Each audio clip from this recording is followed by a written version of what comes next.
ඉංජිනේරු සේවා වෘත්තීය වේදිකේ සංගමය විදියට ද්විමාසික සංගරාවක් නිකුත් කරනවා. සංගරාවේ නම තමයි The Science. නව මිනිසෙක් නව ලොවක් යන තේමාව යටතේ මාස දෙකකට වරක් මේ සංගරාව නිකුත් කරනවා. ඒ සංගරාවේ එක් අංගයක් විදියට අපි වීඩියෝ සාකච්ඡා ආරම්භ කරලා තියෙනවා. ඉතින් ඒ සාකච්ඡාවල එක සාකච්ඡාවක් විදියට අපි තෝරගත්තා මේ දවස්වල වැඩිපුර කතා වෙන කාලීන මාතෘකාවක්. ඒක තමයි මේ පොහොර ප්‍රශ්නය. තවමත් ඉවර වෙච්ච නැති නිම නොවුණු ගැටලුවක් විදියට මේ පොහොර ප්‍රශ්නය අපි අතර තියෙනවා. ඉතින් මේ සාකච්ඡාවට අපි අද එකතු කරගත්තා කෘෂිකර්ම දෙපාර්තමේන්තුවේ හිටපු අතිරේක කෘෂිකර්ම අධ්‍යක්ෂක ජෙනරාල්වරයෙක්, ඒ වගේම වර්තමාන ශ්‍රී ලංකා කෘෂිකර්ම ආයතනයේ සභාපතිතුමා ගාමිණී සිසිර කුමාර මැතිතුමා. ආයිබෝවන් කියලා ඔබතුමාව මේ සාකච්ඡාවට පිළිගන්නවා. ආයිබෝවන්. ඉතින් සිසිර කුමාර මැතිතුමා අපිට කියන්න මොකද්ද මේ ඔබේ ආයතනය? ශ්‍රී ලංකා කෘෂිකර්ම ආයතනය කියන්නේ මොකද්ද? ඔව්, අපේ ආයතනය ශ්‍රී ලංකා ඉංජිනේරු ආයතනය හා සමානයි. ඒ කියන්නේ අපේ කෘෂිකර්ම ශාස්ත්‍රයේ ඉන්න විද්වතුන් වෘත්තිකයන් සඳහා තියෙන වෘත්තිකයන් වේදිකගේ ආයතනය තමයි ශ්‍රී ලංකා කෘෂිකර්ම ආයතනය. අපි මේක පිහිටුවේ 2005 දී ශ්‍රී ලංකා කෘෂිකර්ම වෘත්තිකයන්ගේ සංවිධානය හැටියට ස්ලෝප් කියලා කිව්වේ. ඊට පස්සේ අපි ආයතනය නම වෙනස් කරා ගිය වසරින් නම් ශ්‍රී ලංකා කෘෂිකර්ම ආයතනය විදියට. අපි තමයි OPA ආයතනයේ කෘෂිකර්මය ශාස්ත්‍රය නියෝජනය කරන එකම කෘෂිකර්ම වෘත්තික සංවිධානය අපේ සංවිධානය. හරි. සිසිර කුමාර මහත්මයා, දැන් මේ දවස්වල ලංකාවේ ලොකු සාකච්ඡාවක් බවට පත් වෙලා තියෙනවා මේ පොහොර කියන මාතෘකාව. තවමත් මේ සාකච්ඡාව ඉවර වෙලා නැහැ. අපි අද සාකච්ඡා කරන්නේ මේ පොහොර ගැන. මේ සාකච්ඡාවට ප්‍රවේශයක් ගන්න අපිට කියන්න පොහොර කියන්නේ මොකද්ද කියලා. දැන් අපි සිංහරාජ වගේ විශාල වනාන්තර ගත්තම, තවත් විශාල වෙනත් වනාන්තර ගත්තම ඒ වගේ මහ විශාල ගස් හැදෙනවනේ. හැබැයි ඒවට පොහොර දාන්නේ නැහැ. මොකද්ද මේ පොහොර කියන්නේ? ඇයි අපිට පොහොර ඕන? ඔව්, මේක තේරුම් ගන්න ඉතාම සරලයි. ඒ කියන්නේ මේක තේරුම් ගන්න නම් මුලින් අපි මේ පස සහ පැලෑටි පිළිබඳව, ශාක පිළිබඳව පොඩි අවබෝධයක් තියෙන්න ඕනේ. දැන් ශාක ගත්තම දැන් ඔබගේ විවිධ සිංහරාජයේ ගස් තියෙනවා. සිංහරාජයේ එක මට්ටම් වල පැලෑටි තියෙනවා. විවිධ ශාක වර්ග තියෙනවා. ඉතින් මේවා වර්ධනය සඳහා හරියට අපි වර්ධනය සඳහා අපිට ආහාර අවශ්‍ය වගේ මේ ශාක වර්ධනයටත් පෝෂක අවශ්‍යයි. සාමාන්‍යයෙන් අපි කතා කරනවා විවිධ මූලද්‍රව්‍ය මූලික ඒවා 18ක් පමණ තියෙනවා ශාක පෝෂක. ඒවා අත්‍යවශ්‍යයි. ඒවයි 9ක්ම carbon, oxygen, hydrogen, nitrogen, phosphorus, potassium, calcium, sulphur, magnesium කියන ඒවා ප්‍රධාන පෝෂක වශයෙන් හඳුන්වනවා. ඒ අරනේ යකඩ, බෝරෝන්, ක්ලෝරින්, මැංගනීස්, සිංක්, තඹ, මොලිබ්ඩන් වගේ ඒවා ශුද්ධ පෝෂක වශයෙන් හඳුන්වලා තියෙනවා. ඒතකොට මේවට කියන්නේ ශාක පෝෂණය සඳහා අවශ්‍ය රසායනික පෝෂක.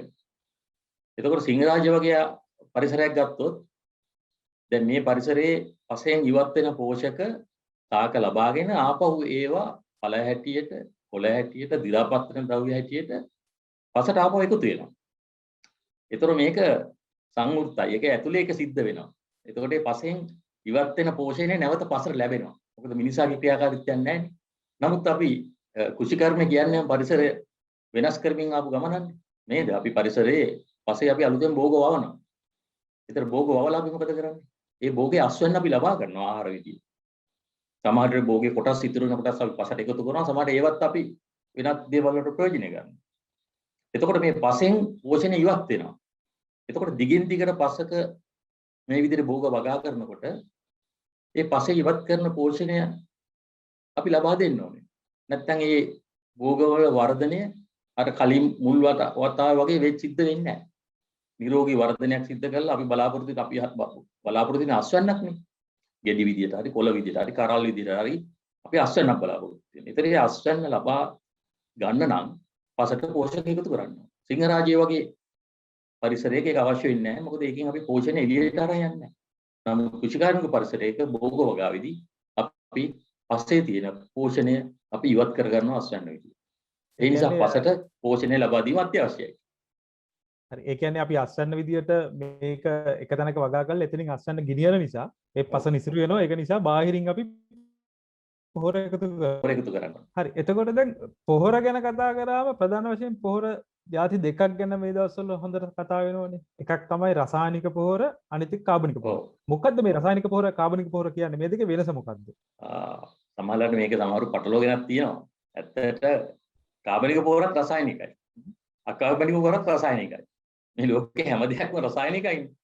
නමුත් අපි භාවිත කරද්දී අපි කියනවා කාබනික පොහොර කියලා. අනිත් පැත්තෙන් කියනවා රසායනික. ඒව රසායනික පොහොර කියලා හඳුන්වන්නේ භාවිතාවේදී අර විදේශයෙන් අපි ගෙන්නන කෘත්‍රිම රසායනික පොහොර. සින්තටික් ෆර්ටිලයිසර්ස් කියන. ඒක තමයි අපි මේ රසායනික පොහොර කියලා සාමාන්‍ය භාවිතාවේදී කියන්නේ. ඒතර කාබනික පොහොර කියලා කියන්නේ භාවිතාවේදී ඔය ස්වභාවික ද්‍රව්‍ය වලින් සකස් කර ගන්න දේවල්. උදාහරණයක් විදිහට අපි සම්ප්‍රදායික ගොම පොහොර, කුකුල් පොහොර, සත්ව අපද්‍රව්‍ය විවිධ කොළ වර්ග වලින් හදාගන්නවා. කොම්පෝස්ට්. මේ ඔක්කොම තමයි අපි කාබනික පොහොර විදිහට හඳුන්වන්නේ. හැබැයි ඒවත් රසායනිකයි. හැබැයි ඒවා ස්වභාවික ක්‍රම වලින් අපි හදාගන්න දේවල්. එතකොට රසායනික පොහොර කියලා දැන් මේ සංවාදයේ දෙන රසායනික පොහොර ඇවිල්ලා අපි වෙන කෘත්‍රිම ක්‍රමයකට නිෂ්පාදනය කරගන්න ඒවා. ඒවත් ගත්තම සමහර ඒවා ඇත්තෙන්ම උදාහරණයක් වශයෙන් ගත්තොත් ෆොස්ෆේට් පොහොර ඒවා ඇවිල්ලා පසේ තියෙන නිදි වලින්, පාංශු නිදි වලින් කොටස් අරගෙන රසායනික සංශ්ලේෂණය කරලා ගන්න ඒවා. විවිධ ක්‍රියාවලිය තුල අරගෙන ගිහිල්ලා ෆොස්ෆේට් පොහොර හදනවා. පොටෑසියම් පොහොරත් ඒ විදිහට හදනවා. ඉතින් දැන් ස්වභාවික නිදි වලින් මේවා පාවිච්චි කරලා නිෂ්පාදනය කරන නිසා ඒ ස්වභාවික නිදි වල තියෙන සමහර රසායනිකත් මේකේ අඩංගු වෙනවා. ඒතර ඒක පිරිසිදු කරගෙන ලක් කරනවා. ඒ පිරිසිදු ලක් කිරීම තුළ තමයි ඒ අපිට ඕන පෝෂකයම තියෙන රසායනික පොහොර හදන්න. ඒ ප්‍රොසෙස් එක ඒ ක්‍රියාවලිය දුර්වල වුණොත් එහෙම තමයි ඒ නිෂ්පාදනයේ අපිට අවශ්‍ය නැති රසායනික තියෙන්නේ. ඔය දැන් මේ කතා කරන වස විස කතාව යන රසායනික පොහොර ඒවත් එක්ක. ඉතින් වෙනස ඔකයි. රසායනික පොහොර කියලා හඳුන්වන්නේ ඇත්තටම අකාබනික පොහොර. කාබනික පොහොර කියලා හඳුන්වන්නේ අර සත්ව අපද්‍රව්‍ය සහ ශාක අපද්‍රව්‍ය ශාක කොටස් වලින් නිෂ්පාදනය කරගන්න දේවල්. කොම්පෝස්ට්. දැන් අපි රසායනික පොහොර කිව්වම අපි කතා කරන්නේ පොදුවේ රසායනික පොහොර කියලානේ. නමුත් අපි දන්නවා ලෝකේ දැන් පරම්පරා ගණනාවක රසායනික පොහොර තියෙනවා. එක එක තලවල සංවර්ධනය වෙච්ච පොහොර තියෙනවා. පළමු පරම්පරාව, දෙවන, තුන්වන, හතරවන කියලා. ලංකාව ඇතුළත පාවිච්චි කරන පොහොර මොන පරම්පරාවද? කොච්චර දියුණු තත්ත්වයක තියෙන පොහොරද ලංකාවේ පාවිච්චි වෙන්නේ? අපි ඇත්තටම බොහෝ වෙලාවට මේ සහනාධාර වශයෙන් ගොවින්ට ලබා දෙන පොහොර තාම අපි පළවෙනි පරම්පරාවේ පොහොර දන්න තරමින්. ඒ කියන්නේ සමහර සමාගම් වලින් ඊට වඩා අර බොහොම හිමින් පෝෂක උදාහරණ සමහර පොහොර වර්ග අඳුනලා දීලා තියෙනවා. නමුත් පොදුවේ ගත්තම ගොවීන් භාවිතා කරන බොහොමයක් පොහොර පළමු පරම්පරාවේ ඇත්තම ලෝකේ රසායනික පොහොර භාවිතයත් දියුණු තාක්ෂණය යොදාගෙන තියෙනවා. දැන් ওই නැනෝ පොහොර කියලා වර්ගයක් එනවා. ඉතින් ඒක ගැන පරිශන පැවැත්වෙනවා. අපේ රටේ අපි ඒක තාම යෙදෙන්නේ නැහැ. එතකොට දැන් ඉන්දියාවේ පවා තියෙනවා නීම් කෝටඩ් යූරියා කියලා තියෙනවා. කොහොඹ වලින් මේ ආවරණය වෙච්ච පොඩි යූරියා කැට ස්වභාවය ඒවා. ඉතින් ඒ වගේ මේ රසායනික පොහොර භාවිතයේදී දියුණු තාක්ෂණය භාවිත කරන්න පුළුවන්. පරිසරයට අවම විස, ඉහළම ප්‍රමිතිය සහ ක්‍රමානුකූලව මේ පොහොර ශාකයට ලබා දෙන්න පුළුවන් විදිහේ තාක්ෂණ තියෙනවා. ඒවා භාවිත කරට යන්න පුළුවන්. දැන් ලෝකෙ පුරාම කෘෂි කර්මාන්තය වෙනවා, ආහාර නිෂ්පාදනය වෙනවනේ. දැන් එතකොට දැන් ලංකාවටම සුවිශේෂී ප්‍රශ්න ටිකක් තියෙනවා. දැන් වකුගඩු රෝගය, ඒ වගේ රෝග ගත්තට පස්සේ දැන් මේ ලංකාවට ගෙන්නන රසායනික පොහොර වලමද මේ ප්‍රශ්නේ තියෙන්නේ? එහෙම නැත්නම් ලෝකෙ පුරාම රසායනික පොහොර භාවිතා කරොත් මේකේ ප්‍රශ්නයක්ද? මේක හරි මත ભેදාත්මකයි.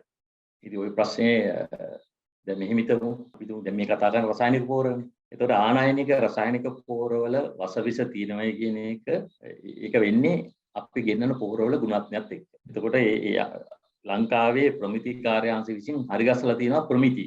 උදාහරණයක් විදිහට ගොඩක් වෙලාවට ඔය වසවිස කියලා කතා කරන්නේ ආසනික්, එතකොට කැඩ්මියම්, ක්‍රෝමියම්, ලෙඩ්, ඊයම් වගේ රසායනික. ඒතර මේ හැම එකකටම ප්‍රමිති කාර්යාංශ විසින් අපේ ලංකාව සඳහා ප්‍රමිතියක් හරිගස්සලා තියෙනවා. තිබිය හැකි උපරිම ප්‍රමාණය. හැම රටකමත් තියෙනවා. යුරෝපයේ සඳහාත් තියෙනවා. ඒවා අපේ රටෙත් තියෙනවා. ඒතර මේවා දැන් මේක තේරුම් ගන්න නම් මේ පොහොර ගෙන්නීමේ ක්‍රියාදාමය හරියට දැනගන්න ඕන. ඔන්න පොහොර ටෙන්ඩර් කරනවා. පොහොර පනතක් කියලා එකක් තියෙනවා. ඒතර මේක පනත අනුව මේ කටයුතු නියාමනය කරන්නේ පොහොර ලේකම් කාර්යාලය. පොහොර ලේකම් කාර්යාලය තියෙන්නේ කෘෂිකර්ම අමාත්‍යාංශය යටතේ. ඒ අය ගණනය කරන වාර්ෂිකව අවශ්‍ය වෙන කන්න වලට අවශ්‍ය වෙන ගොඩ භෝග වලට සහ විභාගවට අවශ්‍ය වෙන පොහොර ප්‍රමාණය ගණනය කරනවා. ඊට පස්සේ ටෙන්ඩර් ක්‍රියාපටිපාටි තුලින් ගෙන්නනවා. ගෙන්නනකොට ඒවයි තියෙන ක්‍රමවේදයක්. ඒ ජාත්‍යන්තර රසායන ගාන සහතික එන්න ඕනේ. ඒක විතරක් ප්‍රමාණවත් වෙන්නේ නැහැ. ඒක හරිනම් තමයි සම්මත වෙන්නේ. ඒ කියන්නේ ඉන්ද්‍රිය ලබා දෙන්නේ. ඊට පස්සේ ගේන තොගෙත් ඒක වරායම නෙමෙයි වරායම පිටත ඒ තියෙන ක්‍රමවේදයක් ඒගොල්ලෝ ගබඩා කරනවා. ඒ පොර ගබඩාව තොග වලින් ඒගොල්ලෝ සාම්පල් අරගෙන ඒවා ලංකාවේ ලියාපදිංචි කරපු ලැබ් කීපයක් තියෙනවා. ඒ ලැබ්ස් වලින් සාම්පල් පරීක්ෂා කරලා ඒ විදිහට තමයි මේක ඔයගොල්ලෝ සිද්ධ වෙන්නේ. ඔබතුමා කියන විදිහට දැන් ලොකු ප්‍රොසෙස් එකක් තියෙන මේව ගෙන්නන්න. ඔව්. දැන් මේක මොකද්ද දැන් මෙතන තියෙන ඇත්තටම ප්‍රශ්නේ? ඔව් මේක මම ඇත්තටම දැන් සමහරු රසායනික පොර මාපියාවක් කියලා කතා කරනවා. ඉතින් ඇත්තටම මේ රසායනික පොර නිෂ්පාදනය සහ විකිණීම අලෙවි කියන්නේ ඒක මහා පරිමාණ ව්‍යාපාරයක්. ඒක අපේ රටේ අය පොර හදන්නේ නැහැ. අපේ කියන්නේ ඔය පොර පිටින් ගෙන්නන්නේ. ඒක විශාල මහා පරිමාණ සමාගම් තමයි සම්බන්ධ වෙන්නේ. ඒවා නැව් වලින් තමයි ප්‍රවාහණය කරන්නේ. ඉතින් මේ අද අපි දන්නවා මේ සමාජයේ සහ මේ පරිසරයේ මේක වාණිජ්‍ය පරිසරයක අපි ජීවත් වෙන්නේ. ඉතින් මේක තුල ලාභයම අරමුණු කරගත්තු ව්‍යාපාරනේ ගොඩක් සිද්ධ වෙන්නේ ලෝකේ. ඉතින් අපේ රට විතරක් එකෙන් මිදිලා නැහැනේ. ඉතින් මේවා තුල අපි කොයිතරම් ප්‍රමිතිය සහ කොයිතරම් ඒවා තුල අර වටිනාකම් හැදුවත් කතා කරත් මේ තියෙන මේ සමාජයේ තියෙන මේ ආර්ථික වටාපිටාව සමග මේ විවෘත වෙළඳ පොළයි තත්ත්වයක් එක්ක ලාභය පමණක් මුල් කරගත්තු කණ්ඩායම් ව්‍යාපාර තියෙනවා. ඉතින් ඒවා ඒ ප්‍රමිතියට පිටින් කරනවා. මේ ප්‍රමිතියට පිටින් ඒවා යන ගමන් ඒක වහ ගන්න නැත්නම් ඒ අනුමැතිය ලබා ගන්න ඒගොල්ලෝ විවිධ අනියම් ක්‍රම භාවිතා කරනවා. ඉතින් ඒක චෝදනාවක් තියෙනවා රටේ. ඒක තමයි පහුගිය දවස්වල පාර්ලිමේන්තුවේම අතර විගණන වාර්තාවක් ගැන කතා කරේ. ඒක කියන කතාවෙත් ඒ වගේ දේවල් තියෙනවා. ඉතින් ඒක තමයි කට්ටිය කියන රසායනික පොහොර මාෆියාවක් කියලා.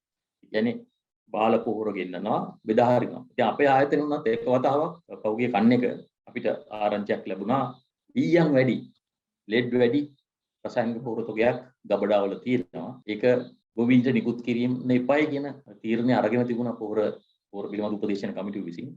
නමුත් පස්සේ රජය ඒක පොහොර ලේකම් කාර්යාලයේ ඉල්ලීම් අනුව රජය ඒක පොහොර සානාධාරයට බෙදා ඇරියා. අපි ඒ වෙලාවේ ලිපියක් මගින් අපි ඒකේ විරුද්ධත්වය ප්‍රකාශ කරා ඒක කරන්න එපායි කියන එක. ඒ වගේ දේවල් සිද්ධ වෙලා තියෙනවා ඉතිහාසයේ. නැත්තේ නෑ. ඉතින් මේවත් එක තමයි මේ කියන්නේ මේ ගෙන්න රසායනික පොහොර වල අසවිස තියෙනවා කියන එක. ගැටලු තියෙනවා කියන එක. ඔව් දැන් ඒ රසායනික පොහොරවල තියෙන ඇත්තම ගැටලුව මොකද්ද? දැන් බැරලෝහ තියෙනවා, ආසනික් කැඩ්මියම් තියෙනවා. ඒවා තියෙන එකද ගැටලුව? නැත්නම් ඊට වඩා එහාට ගිය මේ අපි නොදන්න ගැටලුවක් තියෙනවද මේ පොහොර භාවිතයවත් එක්ක? දැන් ඇත්තටම මම ඔය පැහැදිලි කරේ ආපු ප්‍රශ්නෙට මම පැහැදිලි කිරීම කරේ. දැන් මේක එක පැත්තකින් තියෙන තත්ත්වයක්. මේකත් එක හේතුවක් කරගෙන තමයි විශේෂයෙන්ම වකුගඩු රෝගය. රජරට වකුගඩු රෝගය කියන එක නිමිත්ත කරගෙන වෛද්‍යවරුන් සහ යම් සමාජ්‍ය මැදිහත් වෙලා ලොකු මතවාදයක් රටේ හැදුවා. මේ ගොවීන්ගේ වකුගඩු නරක් වෙන්නේ මේ ඔක්කොම වෙන්නේ මේ කුෂිකර්ම නිසා. විශේෂයෙන් පොහොර මගින් වසට එකතු වෙන වස විස නිසා තමයි මේක වෙලා තියෙන්නේ කියන එක ඒ වගේ මතයක් මේවා ගන්න. ඒ පිළිබඳව WHO කින් ලෝක සෞඛ්‍ය සංවිධානය පරීක්ෂණ කරා ලංකාවේ පරීක්ෂණ කණ්ඩායම සම්බන්ධ වුණා විවිධ පර්යේෂකයෝ වෛද්‍යවරු සහ විවිධ පර්යේෂකයෝ මේකට සම්බන්ධ විවිධ කණ්ඩායම්. නමුත් තාමත් මේ රෝගේ නම හැටියට තියෙන්නේ CKD-U කියලා. U කියන්නේ unidentified. තාම මේකේ ඇත්ත හේතුව තාම හොයාගෙන නැහැ. තාම මේක පරීක්ෂණ මට්ටමේ තියෙනවා. බොහොම මෑතක පර්යේෂණයකින් එළියට ආව මේකට හේතුව කැඩ්මියම් ආසනික් නෙමෙයි. මේක හේතුව ක්ලෝරයිඩ් කියන එක. එහෙම මේ මෑතකම අවසානයේ එළියට වෙලා තියෙන පරීක්ෂණ පත්‍රිකාවක තියෙන එහෙමයි. ඉතින් මේක ගැන තාම අවසන් වෙච්ච නැති නිගමනයක් තියෙන්නේ. මේක විවෘතයි. එහෙම තියෙද්දි තමයි යම්කිසි කණ්ඩායමක් විසින් මේක නිමිත්ත කරගෙන මේකට කුෂිකාර්මික වකුගඩු රෝගය කියලා නම් කළා මේක උඩට අරන් ගියේ. එතකොට මේ පදනමම වැරදි නම් ඒ සම්පූර්ණ මතවාදයෙන් වැරදි වෙනවා. ඉතින් ඒ කණ්ඩායමම තමයි දිගටම මේකට තියෙන එකම විසඳුම කාබනික පොහොර කියන එක නැත්නම් කාබනික ගොවිතැන කියන එක. රසායනික ගොවිතැන කියලා නම් කරා කාබනික ගොවිතැන කියලා වෙනම නම් කරා. ඉතින් මේ මතවාදය කොයිතරම් දුරට මාධ්‍ය විසින් බරපතල විදිහට අරන් ගියාද කියනවනම් සාමාන්‍ය ජනතාවගේ මනසට ඇති උනේ මෙන්න මේ වගේ අදහසක්. කාබනික පොහොරද රසායනික පොහොර. මේක ගොඩවල් දෙකකට වෙන් කරා. පැහැදිලිව කට්ටිය කාබනික පොහොර තමයි ඕනේ කියනවා. කට්ටියක් රසායනික පොහොර ඕනේ කියන්නේ නැහැ දෙකම ඕනේ කියනවා. නමුත් ඒ කුසි විද්‍යාඥයන් පිරිස මේකට ගොඩක් මැදිහත් වෙලා ලොකු මතවාදයක් ඉදිරිපත් කරේ නැහැ ඇත්තටම. ඉතින් අර කණ්ඩායම ඒ ශක්තිමත් භාවයත් එක්කම ඒගොල්ලන්ට සමාජ රාජ්‍ය අනුග්‍රහයක් ලැබීමත් මාධ්‍ය අනුග්‍රහය ලැබීමත් එක්ක සමාජගත වුණේ මේ ගෙන්නන ඒවා ඔක්කොම වසවිස කුචිකර්මය කියලා අපි දාන්නේ වසවිස. ඒ වසවිසත් එක්ක මේ අපේ ආහාරයට වසවිස එකතු වෙලා කියන මතයක් තමයි ඇති වෙලා තියෙන්නේ. නමුත් දැන් මේ මෑතක ඉඳන් කරපු රිසර්ච් ඔක්කොගෙම පෙන්눔 කරන්නේ. දැන් මේ විද්‍යාඥයෝ අපිත් එක්ක ඉන්නේ කුචිකර්ම විද්‍යාඥයෝ, පාංශු විද්‍යාඥයෝ, ආහාර පිළිබඳ විශේෂඥයෝ පෝෂක වේදීන් එයයි කියන්නේ ඔය කියන තරම් එහෙම විනාශයක් වෙලා නැහැ කියන එක. මේ අතිශයෝක්තිය මත පදනම්ව තමයි මේ ඔක්කොම සැලසුම් ඇති වෙලා තියෙන කියන අදහස තමයි තියෙන්නේ.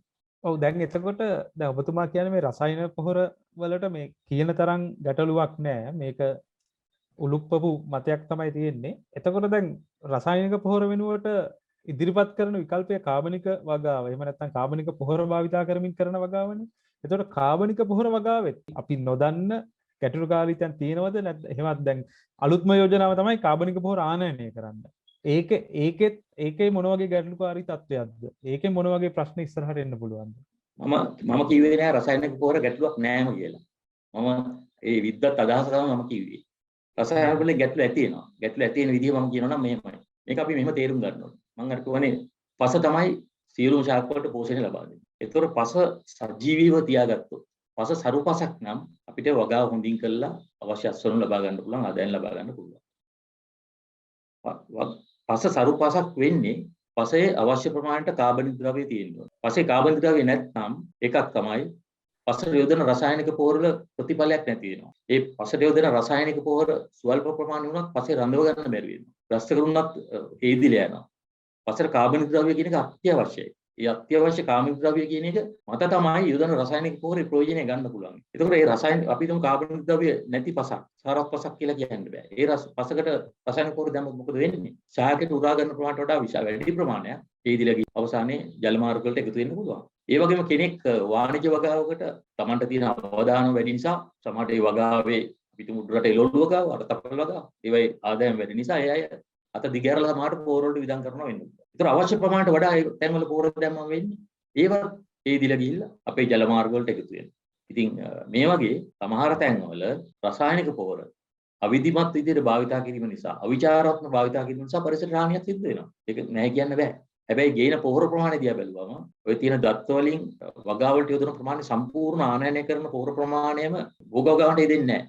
කාර්මික අවශ්‍යතාවයන් සඳහා ගේනවා. ඒවා වෙනත් දේවල් වලටත් යෙද වෙනවා. ඒතකොට ඒ ගණනය කරලා ගේන ටික හරියටම විධිමත්ව පාවිච්චි කරනවා නම් කිසි තැනකට පොහොර වැඩි වෙන්න බෑ. මොකද ඒගොල්ලෝ ගණනය කරලා තියෙන නයිට්‍රජන් ඉවත් වෙන ප්‍රමාණයට මෙච්චර නයිට්‍රජන් දෙන්න ඕනේ.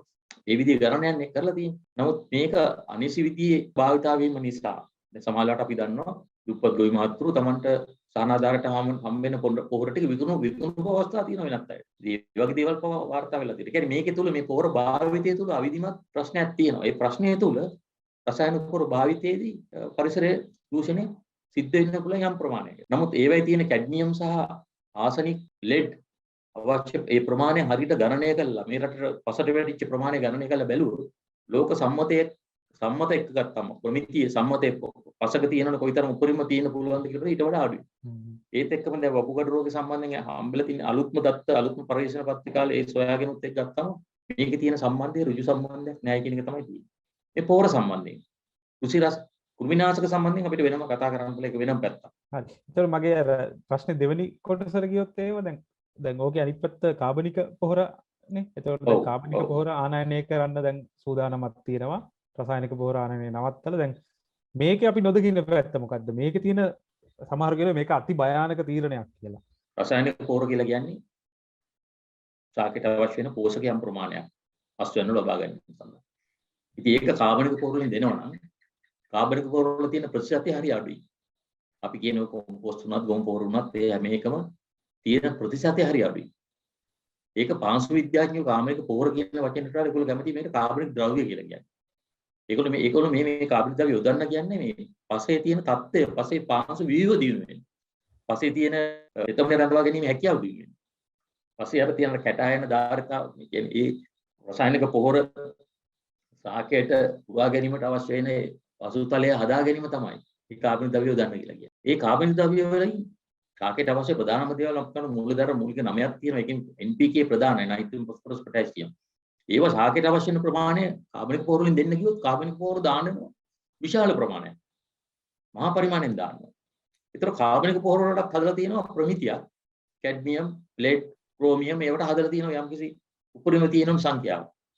ඒතර තර්කානුකූල අපිට හිතෙනවා කිලෝ එකක් දාන රසායනික පොහොර දාන තැනට කිලෝ 10ක් හරි අරව දැම්මොත් කාබනික පොහොර දැම්මොත් පසට එකතු වෙන අර වසවිස කියන දේවල් බැරලෝසම් ප්‍රමාණය තව වැඩි වෙනවා. එතකොට මේ කාබනික පොහොර දැම්මයි කියලා ඒ වසවිස ප්‍රශ්නේ විසඳ ගන්න බෑ.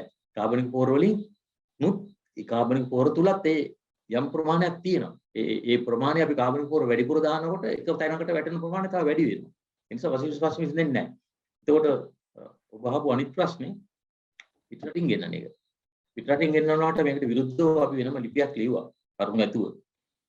විද්‍යාත්මක කරුණු ඇතුව අපි ලිපියක් ලියුවා ජනාධිපතිතුමාට. දැන් ගොඩක් තැන් වලින් ගොඩක් විද්‍යාඥයන්ගේ ඇවිල්ලා තියෙනවා. ඒක තමයි දැන් සමහරවිට පිටරටින් ගේන්නේ අපි තාම දන්නේ නැහැ කොහෙන්ද ගේන්නේ මොනවද ගේන්නේ කියලා. අපි හිතනවා සමහර රටවල් වලට ප්‍රශ්නයක් වෙලා තියෙනවා මේ නාගරික කැලිකසල.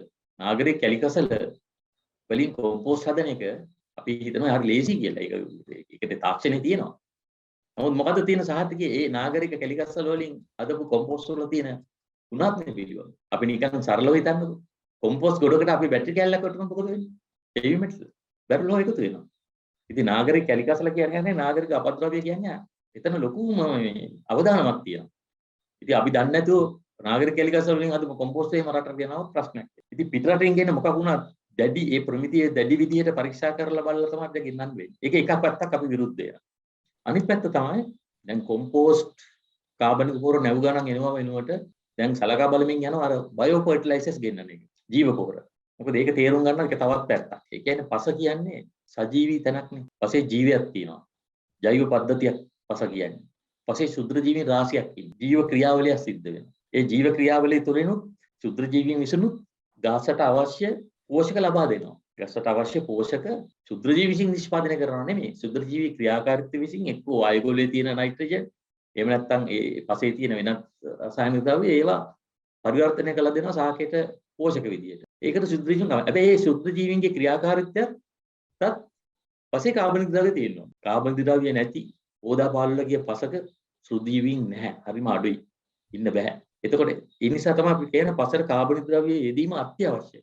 කාබනික ද්‍රව්‍ය යෙදීම තුලින් තමයි පසක් දියුණු කරන්න බලන් සාරවත් කරන්න පුළුවන්. නමුත් ඒකේ වගා කරන භෝගයට අවශ්‍ය පෝෂණය ලබා දෙන්න නම් විශේෂයෙන්ම අපි වගා කරන භෝග වර්ග ප්‍රභේද ඔක්කොම වගේ වැඩි දියුණු කරපු වර්ග. පැරණි සම්ප්‍රදායික භෝගවල ලබා දෙන අස්වැන්නට වඩා වැඩි අස්වැන්නක් ලබා දෙන වර්ග තමයි දැන් අඳුන්වලා දීලා තියෙන්නේ. ඊ වර්ග ගත්තත් ගොඩක් භෝග වර්ග. තව හයිබ්‍රිඩ් වර්ගත් තියෙනවා. දෙමොන් වර්ග. ඉතින් මේවා පොහොරට ප්‍රතිචාර කරනවා. මේවා වැඩි අස්වැන්නක් දෙනවා කියන්නේ වැඩි ප්‍රමාණයක් පෝෂණය පසෙන් උරාගෙන තමයි වැඩි අස්වැන්න දෙන්නේ. ඒතර වැඩි පෝෂණයක් අවශ්‍යයි. එතකොට අර සුද්ධ ජීවී ක්‍රියාකාරීත්වය විසින් විතරක් ඇති ලබා දෙන පෝෂණය ප්‍රමාණවත් වෙන්නේ නැහැ මේ භෝගවල. ඒතර ඒ වගේ සුද්ධ ජීවීන් වෙනත් රටකින් ලංකාවට ගේන එකේ මොනවා හරි ගැටලුවක් තියෙනවද? ඒක තමයි විරුද්ධ වෙන්න එක හේතුවක් ප්‍රධානම හේතුව. ඒ කියන්නේ සුද්ධ ජීවීන් ගේන්න බෑ තානම්. ලංකාවේ තියෙන පැලෑටි සංරක්ෂණ පනත කියලා එකක්. ඒ පනත හැටියට සුද්ධ ජීවීන් ගෙන්නන්න බෑ. පසු ගේන්නත් බෑ. පාංශු ද්‍රව්‍ය කිසි දෙයක් ගේන්න බෑ. මේ නිරෝධායන පනත හරියට ක්‍රියාත්මක වුණොත් අපි දන්නවා දැන් දන්නවා තියෙන ඕස්ට්‍රේලියාව, නවසීලන්තය, ඇමරිකාව, කැනඩාව පවා යුරෝපීය රටවල් වල නිරෝධායන නීති හරිම තදයි. කිසිම දෙයක් ගෙනියන්න බෑ. සමහරවිට උයපු දෙයක් ගෙනියන්න දෙන්නේ නැහැ. ඇයි ඒ රටවල් වල ජෛව පද්ධතිය ආරක්ෂා කරගන්නවා. අපේ රටේ නිරෝධායන නීති විවිධ ක්‍රම වලින් උල්ලංඝනය වෙන නිසා තමයි අපේ රටේ සමහර ප්‍රශ්න ඇති වෙලා තියෙන්නේ. උදාහරණයක් විදිහට දැන් ඔය පොල් වගාව ඇති කරලා තියෙන ප්‍රශ්නේ. වැලිගම විල්ට් කියන රෝගය. ගැසට් එකක් ගහලා දකුණු පළාතෙන් දැන් පොල් ගේන්න බෑනේ මෙහාට නීති අනුකූලව. පොල් කිසි දෙයක් පොල් රෝපණ ද්‍රව්‍ය ගේන්න බෑ දකුණු පළාතෙන් මෙහාට. වැලිගම විල්ට් කියන රෝගය නිසා. ඒ ෆයිටෝප්ලාස්මා කොමාර් ඒ රෝගය නිසා දැන් ගස් විශාල සංඛ්‍යාවක් දකුණු පළාතේ කපලා විනාශ කරලා තියෙන පුච්චල. ඉතින් ඒක කොහොමද ආවේ? අපේ රටේ තිබිච්ච එකක් නෙමෙයි. පිට රටින් ඇවිල්ලා තියෙන්නේ. මේ වගේ පිට රටින් අපේ රටට ඇතුල් වෙන දේවල් අපි හරියට නිරෝධායන නීති පාලනය කරේ නැත්නම් ඒ පනත අනුව අපේ රටේ කෘෂිකර්මයේ ලොකු අවදානමක් ඇති වෙනවා. හැබැයි දියුණු තාක්ෂණය අපි ගන්න ඕනේ. මේ දියුණු තාක්ෂණය ගන්න ඕනේ ඒ පිළිබඳ විධිමත් පරීක්ෂණයක් කරලා මෙහෙට වරොත්තු දෙනවද කියලා බලලා කොහොමද මේ ක්‍රියා කරන්න කියන එක බලලා තමයි ඒවට අවසර දෙන්න ඕනේ. ශුද්‍ර ජීවීන් කියන අය ඒගොල්ලන්ගේ මේ ඒ කියන්නේ පාංශු ශුද්‍ර ජීවීන්ගේ ක්‍රියාකාරීත්වය ස්ථානික ස්ථානට වෙනස් වෙනවා. පසානු වෙනස් වෙනවා. ඒ දේශගුණ යනවා වෙනස් වෙනවා. ඒ නිසා හරියටම ඒ ගැන නිශ්චිත කරගෙන විද්‍යාත්මක පරීක්ෂණ වල නිශ්චිත කරගත්තාන් පස්සේ තමයි ඒව යොදවන්න පුළුවන්. එහෙම නැත්නම් හදිසි අවස්ථාවට එකපාර අපිට එහෙම කාබනික ද්‍රව්‍ය හෝ කොම්පෝස්ට් හෝ බයෝ පොටැසියම් ජෛව පොහොර කියලා තියෙන සුදුසු ජීවීන් ගෙන්නන්න සුදුසු නැහැ කියන එක අපි රජයට දැනුම් දුන්න ආයතනයක් විදියට. හරිද? ඔබතුමා කලින් මතු කරා මේ දෙමුහුන් ශාක ඊට පස්සේ වැඩි දියුණු කළ බීජ ගැන. එතකොට දැන් මේ ප්‍රශ්නේ පැති දෙකකට ගත්තොත් එහෙම එක පැත්තකින් සෞඛ්‍ය ප්‍රශ්නයක් ගැන කතා වෙනවා. එතකොට තව පැත්තකින් අපේ දැනට ඉන්න අපි ගොවි මහත්තුරු ලොකු අමාරුවක වැටලා තිනවා. දැන් තේ වගාවට ගහන්න පොහොර නැහැ, කුඹුරට ගහන්න පොහොර නැහැ. ඒ පැත්තෙන් ඒගොල්ලෝ වෙනම ගැටලුවක ඉන්නවා. එතකොට මේ ගැටලු දෙකම එකට ගත්තට පස්සේ අපිට තව පැත්තකින් පේනවා මේ බීජ කියන එක වෙනම වෙළඳපොළක් විදියට ලංකාවේ ඇතුළේ ක්‍රියාත්මක වෙනවා. එතකොට මේ ගැටලු දෙකම එකට තියලා ගත්තට පස්සේ පොහොර වලින් විතරක් විසඳුමක් දෙන්න පුළුවන් ප්‍රශ්නයක්ද මේක? එහෙම නැත්නම් මේ බීජ සහ පොහොර කියන එක එකට බැඳිච්ච ගැටලු ප්‍රශ්නයක්ද? ඒක අතර මම මුලින්ම කිව්වාගේ අපි මේ ජීවත් වෙන වාණිජ්‍ය වටාපිටාවත් එක්ක ඇතිලා තියෙන ප්‍රශ්නයක්. නැත්නම් රජය ඇත්තටම මේ කන්නේට පොහොර ඇති වෙන ගෙනල්ලා තියෙන්නේ. මේ කන්නේට අවශ්‍ය වෙන පොහොර රජය ගෙනල්ලා රජයේ මේ වැඩසටහන ක්‍රියාත්මක කරන්න යන්නේ ලැබෙන මහා කන්නේ ඉන්න. ඒත් මේ පොහොර සමහරු අංගගෙන ඉන්නවා. මොකද දන්නවා දැන් රජයේ පොහොර ගෙන්නන්නේ නැහැ. මේ පොහොර වැඩි මිලට පස්සේ විකුණ ගන්න පුළුවන් කියන අදහසින් එහෙම නැත්නම් Tamanට වැඩි මිලට Tamanට පස්සේ භාවිත කිරීම අදහසින් මේවා අංගගෙන ඉන්නවා. එහෙම නැත්නම් මේ කන්නේට ඇති වෙන පොහොර රජය කියන්නේ ගණන් හිල වලින් පෙන්නනවා ගෙනල්ලා තියෙන්නේ කියන එක. දැන් අනිත් ප්‍රශ්නේ ගත්තොත් බීජ. දැන් මේ ප්‍රශ්නේ අපිට පැති කීපකින් ගන්න පුළුවන්. දැන් අපේ රටේ වැඩි ප්‍රමාණයක් ඉන්නේ සුළු පරිමාණයේ සහ මධ්‍ය පරිමාණයේ ගොවි ජනතාව. මහා පරිමාණයේ වගාවුනුත් තියෙනවා. කෘෂිකාර්මික වාණිජ්‍ය කෘෂිකාර්මික වගාවුනුත් මහා පරිමාණයේ තියෙනවා. සමාගම් වල වගාවුනුත් තියෙනවා. ඒතකොට දැන් වගා කරන බීජ ගත්තොත් රටේ දැන් වී වගාව ගත්තොත් අපි ප්‍රධානම ආහාර භෝගය ඇත්තටම දැන් සුද්දන්ගේ කාලේ අපි නිදහස ලැබෙන කාලේ ලැබුණා කියන ඒ කියන කාලේ සහල් පිටරටින් ගෙනල්ලා දෙනවා. හිටියේ ජනගහන සංඛ්‍යාව බොහෝ මිලියන කිහිපයක් ඉඳලා තියෙනවා. නමුත් ඒ කට්ටියට කන්න දෙන්න තරම් අවශ්‍ය ආහාර ප්‍රමාණය තිබිලා නැහැ. සහල් පිටරටින් ගෙනල්ලා තියෙනවා. නමුත් දැන් ඒ වගේ කීප ගුණයක් විශාල සංඛ්‍යාවක් ජනතාවක් අද ඉන්නවා. නමුත් අද සහල් පිටරටින් ගේන්නේ නැහැ ඇත්තටම. ගේන්න අවශ්‍ය වෙන්නේ නැහැ. මොකද කන්නේ හරියට වැහි ටික ලැබුණා නම් අපේ කන්නේ සාර්ථක වෙනවා. සමහරවිට ස්වභාවික විපත් නිසා දැනට මේ තියෙන දේශගුණ විපර්යාස නිසා ගම් වතුර නියං තත්ත්වයන් නිසා ඇති වෙන ප්‍රශ්න නිසා එහාට මෙහාට වුණාට සාමාන්‍යයෙන් සහල් අවශ්‍ය ප්‍රමාණයට නිෂ්පාදනයක් කෙරෙනවා. ඒක වෙන්නේ කොහොමද? වැඩි අස්වනු දෙන වර්ග සොයාගෙන තියෙනවා අඳුනලා දීලා තියෙනවා. ඔය බතලගොඩ පරීක්ෂණ ආයතනයේ, බෝම්බිල පරීක්ෂණ ආයතනයේ, ලබුදුව, අම්බලන්තර පරීක්ෂණ ආයතනවලින් දේශීයව වැඩි දෙන කරපු වර්ග අඳුනලා දීලා තියෙනවා. ඒවා හදන්නත් ප්‍රයෝජනය අරගෙන තියෙන අපි පැරණි වර්ගම තමයි. සහ පිටරටින් අඳුනලා දීපු සමහර වර්ගත් එක්ක එමුම් කළා තමයි අඳුනලා තියෙන්නේ. ඒතර මේ දේශීය පිටරවි නිෂ්පාදනයක් ලෝකෙක තියෙනවා. පිටරවි පිටරටින් ගෙන්නන්නේ නැහැ. නමුත් මේ ප්‍රශ්නේ හැබැයි අලුත්ෙන් අඳුරලා තියෙන වැඩි දියුණු වර්ගවලට ඒ වැඩි අස්වැන්න ගන්න නම් නියමාකාර පෝෂණය සහ නියම වගාපිළිවෙත් අනුගමනය කරලා ඒ කියන නිර්දේශ අනුව කටයුතු කරන්න. ඒ වගේම අපේ රටේ තාම අපි නොනැසී පවත්වාගෙන යනවා අපේ සම්ප්‍රදායික වී ප්‍රභේද. දේශීය කියන සම්ප්‍රදායික වී ප්‍රභේද. ඒවා යම් සුළු ප්‍රමාණයක් ගොවින් ළඟ තියෙනවා. වැඩි ප්‍රමාණයක් කෘෂිකර්ම දෙපාර්තමේන්තුවේ පැලෑටි ජන සම්පත් මධ්‍යස්ථානයේ සංරක්ෂණය කරලා තියෙනවා. වරින් වර වගා කරලා ඒවා නැති වෙන්න නොදී ඒගොල්ලන්ගේ ක්ෂේත්‍රවල ඒවා සංරක්ෂණය කරනවා. දැන් ඒ වර්ග වලට ඒ තරම් ලොකු පොහොරක් අවශ්‍ය වෙන්නේ නැහැ. පොහොරට ඒ තරම් සංවේදී නැහැ.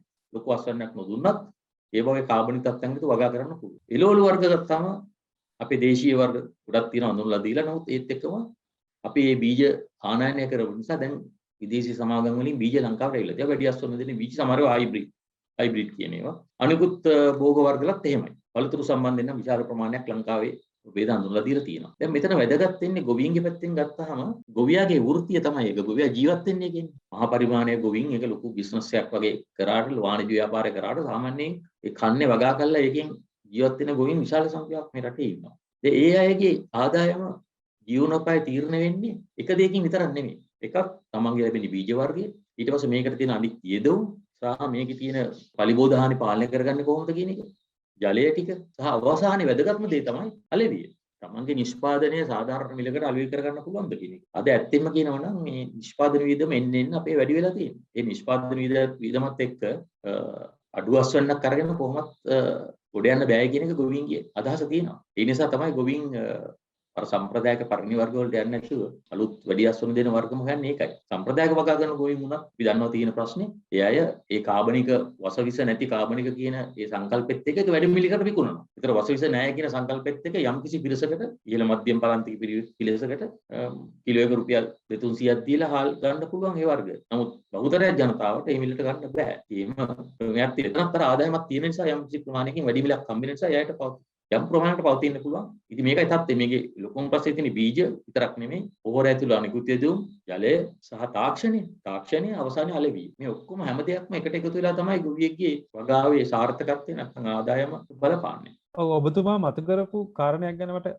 කෙටි පිළිතුරක් දෙන්න. දැන් කාබනික ආහාර ඔබතුමා මතු කරා ඉහළ මධ්‍යම පන්තිය දැන් කාබනික ආහාර ගන්න පෙළඹිලා තියෙනවා කියලා. ලංකාවේ නිෂ්පාදනය වෙන කාබනික ආහාර ගැන ප්‍රමිතිය ගැන මොනවාරි තක්සේරුවක් තියෙනවද ඔබතුමාලගේ ආයතනයේ? හරි. ඇත්තටම අපේ ආයතනය ඇවිල්ලා අපි වෘත්තිකින් වේදින්ගේ ආයතනයන්නේ. අපි මේ රජයේ යාන්ත්‍රණයට සම්බන්ධ නියාමනයට සම්බන්ධ ආයතනයක් නෙමෙයි. නමුත් මම දන්නවා දැන් මම දෙපාර්තමේන්තුවේ කාලයක් වැඩ කරන නිසා එහෙම අවශ්‍යතාවයක් ආවා. අවශ්‍යතාවයක් ඇති වෙලා තියෙනවා ගොඩක් කල් තිස්සේ මේවා සාහිතික කරන. ඒක පටන් ගත්තේ කාබනික පොහොර වලින්. මාකන්දුරේ තියෙනවා අපේ ආයතනයක්. ඒ ආයතනයට බලය දුන්නා. ඒගොල්ලෝ තමයි එතන පරීක්ෂණ කරන්නේ. කාබනික පොහොර වල ප්‍රමිතිය සාහිතික කරන්න. දැන් ආයි මම අර මුල කියපු තැන තමයි එන්න වෙන්නේ. ඒ කියන්නේ අපේ රටේ මේ තියෙන වාණිජ පරිසරය වෙළඳාම ලාභය හැම දෙයක්ම ලාභේ මුල් කරගත්තු පරිසරයත් එක්ක මිනිස්සු තමන් කරන වැඩේට ඒ වෙළඳාමේ අවංක නොවීම නේද? අවංක නොවෙන්න හේතු තියෙනවානේ. තමන්ගේ තියෙන අවදානම ඔක්කොමත් එක බලන්නේ. ඉතින් දැන් ඔය කාබනික පොහොර කියලා විකුණන්න තියෙන හුඟක් දේවල් වල සාහිතික නැහැ. සාහිතිකරණයක් නැහැ. කාබනික පොහොර වල සාහිතිකයක් නැතුව ඒක ලේසියෙන් ගන්න පුළුවන් කොට්ටේ නේද? මොකක් හරි SLS සාහිතිකයක් ඊට පස්සේ ඒකකට සාහිතිකයක් තියෙන්න ඕනේ. ඊට පස්සේ ඒකට යාන්ත්‍රණයක් තියෙනවා නිදර හිටලා ඒ සාහිතික කරන අය ඇවිල්ලා මේවා බලලා සාම්පල් අරන් ගිහිල්ලා ලැබ් එකේ ටෙස්ට් කරලා මේ කියන දේවල් තියෙනවද කියලා. ඒකනේ දැන් සමහරව කියන්නේ මේවා කළු පාටයි 10 අඟුරු දාලා කළු පාට කරලා දෙන්නේ මේවා ඇති දෙයක් නැහැ වැලි වැඩි ඕන නොයෙක් ප්‍රශ්න තියෙනවා. කාබනික පොහොර කියලා කොම්පෝස්ට් විකුණන්නේ ඔය. එතකොට කාබනික ආහාරවල එහෙම විශේෂ සාහිතික කිරීමක් වෙන්නේ නැහැ. සුළු වශයෙන් එහෙම වීමක් වෙනවා. ඒක අපි ජාත්‍යන්තර පරිමාණයෙන් වෙනවා. ජාත්‍යන්තර සමාගම් ඉන්නවා. ජාත්‍යන්තර සංගම ලංකාවේ ක්‍රියාත්මක වෙනවා. ඒ අය තමන්ගේ ගොවිපළවල් ඒ කාබනික සාහිතිකරණයට ලබා දෙන්න ලොකු මුදලකුත් අය කරනවා. ඒක හරියට පරීක්ෂා කරලා ඒ හැම දෙයක්ම. මොකද ඇත්තටම කාබනික වගාවක් කරනවා නම් ප්‍රමිති ගොඩක් තියෙනවා. ඒ ප්‍රමිති යම්කිසි ආයතනයක සාමාන්‍ය ගොවියෙකුට ඒ ජාත්‍යන්තර ආයතන වලින් ඒක කරගන්න බෑ. දැන් ඔය ඔක්කොම ටික එකතු කරලා ගත්තට පස්සේ දැනට අපේ රටේ තියෙන නීති ටික ඒ ක්‍රියාපටිපාටිය ප්‍රමාණවත් නැද්ද මේ ලංකාව තියෙන මේ ප්‍රශ්නේ විසඳගන්න? ඒ කියන්නේ වසවිස සහිත පොහොර භාවිතා කරන එක, එහෙම වසවිස සහිත ආහාර වෙළඳ පොලේ තියෙන එක, මේක පාලනය කරගන්න දැනට තියෙන නීති සහ ක්‍රියාපටිපාටිය මදිද? එහෙම නැත්නම් මෙතනින් එහාට ගිහපු වැඩපිළිවෙලක් අපිට පේන තෙක්මානේ තියෙනවද? ඇත්තටම දැන් එක තියෙන ප්‍රධාන ප්‍රශ්නයක් තමයි යම් නීති ප්‍රමාණයක් තියෙනවනේ, නීති රිගුලාසි ප්‍රමාණයක්. දැනටවත් යම් නීති රිගුලාසි ප්‍රමාණයක් තියෙනවා. නැත්තේ නෑ. ඇත්තට මේක තව ශක්තිමත් වෙන්න ඕනේ කියලා තමයි අපි කියන්නේ. මේ තියෙන නීති රිගුලාසි ප්‍රමාණයවත් ක්‍රියාත්මක කරගැනීමේ ප්‍රශ්නයක් නෙවෙයි තියෙන්නේ. ඒ ක්‍රියාත්මක කරගැනීම සඳහා අවශ්‍ය යාන්ත්‍රණ එකක්. ඒ සඳහා අවශ්‍ය අර මිනිස් ශ්‍රමය, පුහුණු ශ්‍රමය කියන එක. ඒ සඳහා අවශ්‍ය පහසුකම්. ඒ පිළිබඳ ප්‍රශ්නනේ තියෙන්නේ. ඊට පස්සේ ඒ සඳහා නීති ක්‍රියාත්මක වෙන්න බෑ. දැන් උදාහරණයක් විශේෂ ගත්තොත් මම කෘෂිකර්ම දෙපාර්තමේන්තුවේ සේවකරු කෙනෙක් හැටියට මම දන්නවා. දෙපාර්තමේන්තුවේ කෘෂිකර්ම අධ්‍යක්ෂ ජනරාලගේ පාලනය යටතේ තියෙන පනත් කීපයක් තියෙනවා. ඒ පනත් යටතේ ක්‍රියාත්මක රෙගුලාසිත් තියෙනවා. බීජ පනත් එකක්. බීජ ගෙන්නන හැම කෙනෙම රෙජිස්ටර් වෙන්න ඕනේ. ඒකේ තියෙනවා ක්‍රියාවලියක්. ඒක අනුව සාහිතිකරණය කරන්න ඕනේ. ගෙන්නන තැන ඉඳන් හදන තැන ඉඳන් පැකට් කරලා ගොවියට දෙන තැන වගකීම කියන එක ඔක්කොම මේ පනතේ තනන් එනවා. ඒකේ තියෙනවා අඩුපාඩු ගොඩක් තියෙන නිසා පනත සංශෝධනය කරන්න එකපාරක් උත්සාහ කරා. රෙගුලාසි අලුත් වෙන්න ඕනේ. නමුත් මේ තීන ටික ක්‍රියාත්මක කරගන්නවත් නිලධාරී සංඛ්‍යාව මොකද? මම දන්න තරමින්. ඉතින් ඒ වගේ ඒවා තියෙන පනත් රෙගුලාසි ක්‍රියාත්මක කරගැනීම සඳහා අවශ්‍ය පුහුණු ශ්‍රමය සහ ලැබොරටරි, ඒ කියන්නේ රසායනකාර පහසුකම්. දැන් පාංශු පනත තියෙනවා. පාංශු පනත ක්‍රියාත්මක කරන්න බලයලත් නිලධාරීන් කවුද? ඒ අයට තියෙන පහසුකම්. ඒ සඳහා අවශ්‍ය නීතිමය ආධාරක සේවාවක්. මේවා ගොඩක් ප්‍රශ්න තියෙනවා. දැන් පැලෑටි සංරක්ෂණ පනත තියෙනවා. මේ පැලෑටි සංරක්ෂණ පනත නිරෝධායනය කියන ක්‍රියාත්මක වෙන්නේ ඒක හරහා. ඊළඟට දැන් ආහාර පනත කියන කෘෂිකර්ම දෙපාර්තමේන්තුව යටතේ නෙමෙයි තියෙන්නේ. ඒක වෙනම ක්‍රියාත්මක වෙන්නේ. නමුත් ඒ යටතේ වුණත් අපේ නෑනේ එකපාරට කඩාගෙන පැනලා කඩේකට ගිහිල්ලා මේ තියෙන විකුණන ඒවල් දිහා බලලා ඒවා කොහෙන්ද හදන්නේ කියලා ෆැක්ටරි වලට ගිහින් බලලා මේවා ලැබ් එකෙන් ටෙස්ට් කරලා මේක කොච්චර කැඩ්මියම් තියෙනවද ආසනික් තියෙනවද කියලා බලන්න ක්‍රමවේදයක් තියෙනවා. ඉතාලම අඩුයි. අපේ කොයිතරම් තියෙනවද මේ පිළිගත් සම්මත රසායනාගාර. දැන් අපි කියන තවත් දෙයක් තමයි දැන් කාබනික පොහොර භාවිතා කරන්න විතරක් භාවිතා කරන්න ගියොත් අස්වනු අඩු වෙනවා. ඒ ආයතනින් ජනාධිපතිතුමාට අධිකරු ජනාධිපතිතුමාට ලිපියක් යවුවා මේ පිළිබඳ සම්පූර්ණ කරුණු දැනුම් දීලා කැබිනට් තීරණයත් එක්කම අපි ඒක පැහැදිලි කරා මේකේ අස්වනු අඩු වෙනවා. අස්වනු අඩු වීමත් එක්කම ගොවීන්ගේ ආදායම අඩු වෙනවා. ගොවීන්ගේ ජීවන තත්ත්වයට ප්‍රශ්නයක් වෙනවා. ඒකත් එක්ක ජාතික ආරක්ෂක සුරක්ෂිත ආහාර සුරක්ෂිතතාවය කියන එක ජාතික මට්ටමින්. ඒකට ප්‍රශ්න ඇති වෙනවා. ඊට පස්සේ කෑමට ආහාර පිටරටින් ගේන්න වෙනවා. ඒතර පිටරටින් ගේන ආහාර වල වසවිස කවුද හොයන්නේ? ඒවා හොයන්න මොකද තියෙන යාන්ත්‍රණය? දැනටත් අපි කොච්චර ගෙන්නනවද? දැන් මේ කියන සමහරු අපේ දේශීය වගා කරන ඒවා වසවිස ගැන කතා කරනවා. අපි පාන් පිටි කොච්චර කරනවද අවුරුද්දකට? ඔය පාන් පිටි ඔක්කොම තිරුගු පිටි කාබනික වගා වලින් ආපුවා. ඔයාලට කොයිතරම් වසවිස ගහලාද? ඇයි ඒවා මයින් නැත්තේ? ඇයි ඒවා අපි පරීක්ෂා කරලා තහවුරු කරන්න නැති අවශ්‍යතාවය තියෙනවද කියලා. ඒ නිසා මේ අවස්ථාව කියන එක එක අතකින් අපි සතුටු වෙනවා මේ ප්‍රශ්නේ උඩට ගත්ත එක. දැන් ඔබ සංවිධානයෙන් හරි නේද? සයන්ස් මැගසින් හරි මේක කතා කරන්නේ මේ ප්‍රශ්නේ අද උඩට ඇවිල්ලා තියෙන ඉඳන්. ඒක හොඳ දෙයක් විදිහට අපි දකිනවා. මේ ප්‍රශ්නේ සාකච්ඡා කරනවා සංවාදෙලා. හැබැයි මේකත් එක්ක තියෙන මිත්‍යාවන් බොරු ඔක්කොම අපි මේක එලිදරව් කරනවා. මේක එක පැත්තක් විතරක් කතා කරන්නේ වෙනත් ඌමනාවක් වෙන්නේ. සමහර දේශපාලන ඌමනාවක් වෙන්න පුළුවන්. ඒ කණ්ඩායම වෙන න්‍යාය පත්‍ර වෙන්න පුළුවන්.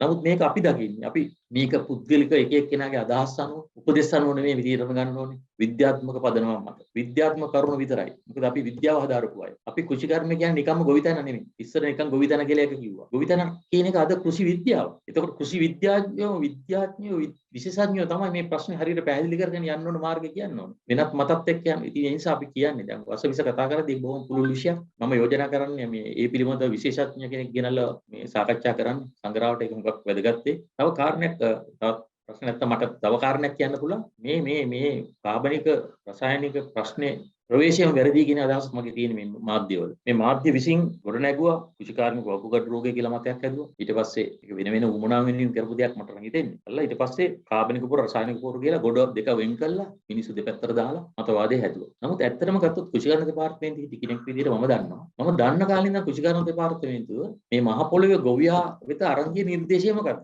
ඒකට කියන්නේ ඒකබ්බත් පැලෑටි පෝෂණ ක්‍රමවේදය කියලා. IPNS කියලා කියන්නේ. Integrated Plant Nutrient System. IPNS. ඒ මොකද්ද කියන්නේ? ඒක කියන්නේ මේ රසායනික පොහොර දාන්න කියන එක නෙමෙයි. පස පරීක්ෂා කරලා පොහොර දාන්න ඕන. පස්සේ අවශ්‍යතාවය අනුව එතනට අවශ්‍ය වෙන පොහොර ටික දාන්න ඕන. කාබනික ද්‍රව්‍ය, දාපිරි ද්‍රව්‍ය යෙදීම අත්‍යවශ්‍යයි. ඒ භෝගයට අනුව, ඒ භෝගයේ අවස්ථාව අනුව, කාලය අනුව, ප්‍රදේශය අනුව අපේ සොයිල් වර්ග ගොඩාක් තියෙනවා. පිට රටවල වගේ නෙමෙයි. අපේ රට පොඩි වුණාට, දුපතක් වුණාට මේකේ තියෙන පාංශු වර්ග බොහොමයක්. කුසි දේශගුණ කලාප බොහොමයක් තියෙනවා. විශාල සංඛ්‍යාවක්. ඒතන මේ ඔක්කොමත් එක්ක අපි මේ තැනේ හැටියට අවශ්‍ය පොහොර ප්‍රමාණය අපි තීරණය කරන්න ඕනේ. පස අනුව තමයි කියලා දන්න ඕනේ. අවස්ථාව යොදන ක්‍රමයේ ඊට හැම දෙයක්ම කියලා තියෙනවා. මේ හැම දෙයක්ම අර ඒකපත් පැලෑටි පෝෂණ ක්‍රියාවලිය තියෙනවා. හැබැයි අවසනාව ඒක සමාජගත වෙලා නැහැ. ගොවියා එතනට අනුගත වෙලා නැහැ. යම් කිසි සංඛ්‍යාවක් තමයි ඒකට අනුගත වෙලා තියෙන්නේ. දෙපාර්තමේන්තුවේ තව ඒ දවස්වල good agriculture practices කියලා යහපත් කෘෂිකාර්මික පිළිවෙත් කියලා වැඩසටහනක් ඉදිරිපත් කළා. ඒ කියන්නේ ගොවිපලේ ඉඳන් ගොවිපල මේ සහතික කරනවා ගැප් ගොවිපලක් විදියට. එතන ඉඳන් නිෂ්පාදනයේ වගා පිළිවෙත් ඔක්කොම අධීක්ෂණය කරමින් නිෂ්පාදනයේ ඉඳන් සහතික කරණයක් යනවා. ඒක තුල අර අනිසි අවිචාරවත් විදියට පොහොර කුසිරසන භාවිත සම්පූර්ණ නවත්තන්න පුළුවන්. නමුත් ඒක සමාජගත වෙලා. ඒ සමාජගත නොවුනේ මොකද? නොවුනේ මේ සඳහා ප්‍රමුඛත්වයක් දුන්නේ නැහැ. ඇත්ත වශයෙන්ම මම කියන්නේ පවතින රාජ්‍ය ප්‍රතිපත්ති තීරකයේ විසින් උපක්‍රමය ඔය හරිත සංකල්පයට යන උපක්‍රමික වැඩපිළිවෙල පටන් ගන්න තිබුණේ එතනින් කියන එකේ අපේ අදහස. අපි ඒක රජයට ඉදිරිපත් කරා. දැනට කුසිරසායනික පොහොර අවිධිමත්ව භාවිතා කරන අය සම්පූර්ණයෙන්ම ඒකෙන් ගලව ගන්න අපි පටන් ගන්න තිබුණේ ඒ ගැප් වැඩසටහනේ. IPNS කියන වැඩසටහන. ඒක ශක්තිමත් කළා. ඒකට අනිවාර්ය කළා. මුළු රටේම වගාශේෂ්ත්‍රය ඒකට අනුගත කළා. එතනින් පස්සේ තමයි අපිට ක්‍රමානුකූලව පියවරින් පියවර ඒකේ ප්‍රගතියත් එක්ක සලකමින් අපිට ඉස්සරහට යන්න තියෙනවා. ඒක මම අමතරව කිව්වා අපි දෙපාර්තමේන්තුව කරපු වැඩසටහන. ඔබතුමා අර මතු කරපු කාරණාවත් එක්ක මම යමක් පොඩි දෙයක් මතු කරන්න ඕනේ. දැන් මේ සයන්ස් මැගසින් එක ඇත්තටම අපි මේ ඒ වගේ තේමාවකින් මේ සංග්‍රහව පටන් ගත්තෙම දැන් ලංකාව පුරා අවිද්‍යාව පැතිරෙමින් යනවා. වැරදි දෘෂ්ටිවාදයන් පැතිරෙමින් යනවා. විද්‍යාව පසුබිමක් නැතුව හිතුණු දේවල් මිනිස්සු කියන්න පටන් අරගෙන හතු පිපෙන වගේ වෘත්තිකයෝ මතුවෙලා දැන් මේවා කියන්න පටන් අරගෙන අපි දැන් මේ උත්සාහ කරන්නේ කොහොම හරි නැවතත් මේ රට ඇතුළේ මේ විද්‍යාව එකතු කරගත්ත සංවාදයක් ගොඩනගන්න. ඒකේ එක පියවරක් තමයි මේ සංවාදයට පාර ගැපුවේ. දැන් මගේ ඊළඟ ප්‍රශ්නෙට ගියොත් එහෙම දැන් ඔබතුමා ගොඩාක් දේවල් කිව්වම දැන් අපිට ගැටලුවක් එනවා.